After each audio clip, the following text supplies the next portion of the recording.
you bought a bottle? I have to look into it. Good to for you. Simchas.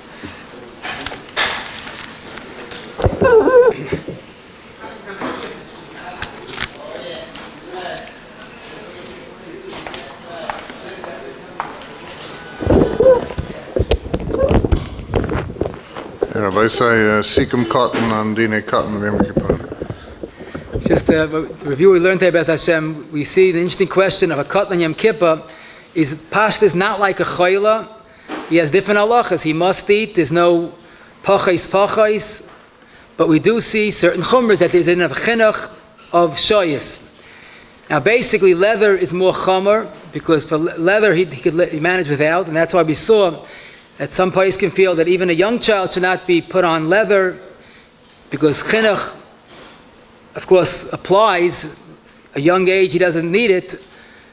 But the parent should not be putting on a child leather shoes. But food, eating and drinking is something that Rabbi Zev, he needs it. And the Gemara says, be basically a cotton ein ma'ananoisai. And that's why until 9 years old, there's no chinuch, 9 or 10, depending on the strength of the child. But until 9 years old, there's no chinuch for a child. Other mitzvahs, the shir chinuch is 4 or 5 or 6, depending on the mitzvah.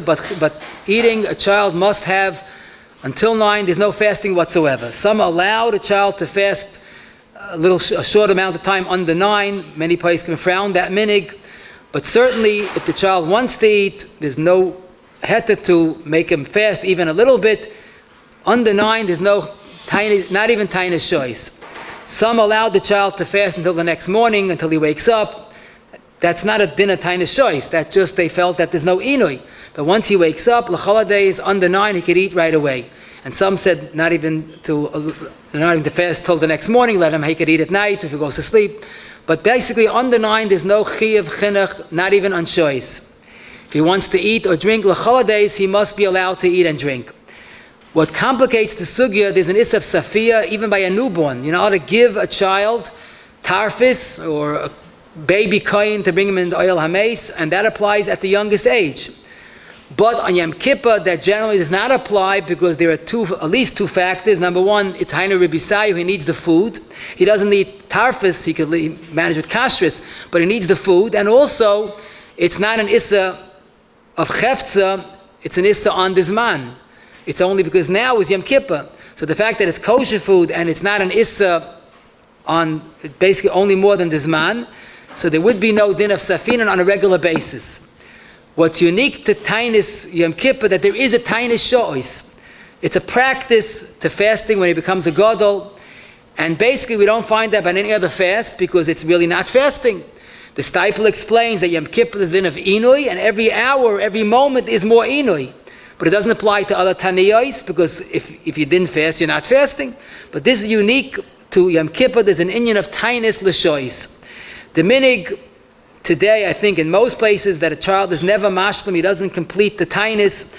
Some would allow a child at 12 years old if they know he's strong and they watch and make sure that he doesn't get weak.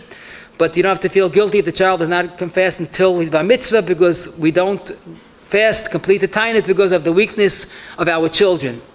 There's an interesting chumrah in Minchas Chinuch that he's not allowed to eat. You're not allowed to give him to eat more than he needs for his health, but it's not accepted about eating tanugim, candies that don't help his growth, don't help his development. We would say it's best to avoid it. A young child takes it, he could take it, but it's best not to give a child this extra madanim. Let him better feel a little bit of the inu of Yom Kippur, the kedushas Yom Kippur. Nash, pretzels, cookies, that's okay. We're talking about madanim that are really not necessary. The basic chiluk of this dinner sapinam applies giving a child to eat out of the sukkah. You're giving him heta, it's just that it's mani, there's no din safinan. Leather shoes, a child should avoid wearing it, or a parent should not put it on the child at any age, basically, because this is not the Rabbi Zev of the child, and there might be a din of safinan at a very young age. Certainly the age of 2 or 3, a child should be wearing appropriate shoes for Yom Kippur. If a child or any choyla has to eat a Yom Kippur, there's no lechem mishnah pashtis unless it's available, ready available, but there's no din of lechem mishnah. There's no kiddush even on Yom Kippur shechal b'Shabbos. he washes regularly, in other words, with the tila of the entire hand. We don't rely on just the fingers. If he eats a gebeya, so he washes regularly and makes a bracha. If he eats a gezayis, no bracha, and probably it's better to wash just the fingers. You do wash mayim achronim. I should have mentioned there's no din of zimun, even if 3 cholim eat together, because Rabbi Zalman says it's a day of eating, not a day of eating together. That shows us that this is a special uniqueness of the day. You do add Yalvayavi or Ritzei to benching, but if you forget it, you don't have to repeat it. And in fact, if you left it out, you don't add the special bracha that's inserted between brachas, because it's not a full chiyuv of Yalvayavi or Ritzei. If a chayla or a child eats cake enough to make dalamichia, you do add the Yom Kippur and the Shabbos insertion, the special Me'ein HaMa'ura. Food is not considered muktzah on Yom Kippur, even though on Pesach we don't touch food, you might come to eat it, but Yom Kippur, Emes Adin would certainly not allow someone to eat it.